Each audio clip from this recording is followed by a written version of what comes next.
So is the Trump family particularly picky when it comes to what brands or what products that they associate their name with? That's a great question. I would absolutely love to get my hands on a list of marketing deals that the Trumps have rejected.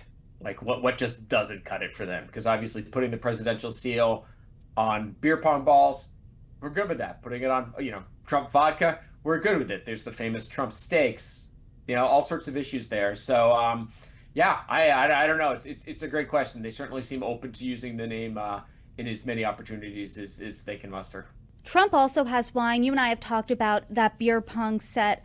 I'm curious how the alcohol arm of the business is doing because obviously, if you have a Trump beer pong set, if you go to a Trump winery, if you have a Trump bottle of wine, nowadays I feel that that's almost making a political statement, right?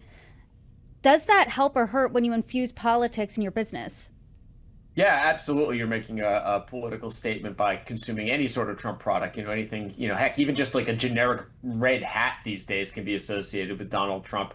Um, we will get some more information when he files his financial disclosure next year, when we look at how some of these LLCs, DTTM, Marks, I believe it is, and then there's a Trump Wine LLC to see what their revenue is and be able to compare it to previous years, how it's doing. The makeup of the winery is pretty interesting because I believe it's kind of split between him and Eric Trump, where all the land, I believe, is owned by Donald Trump. So, we'll have to see how it's doing.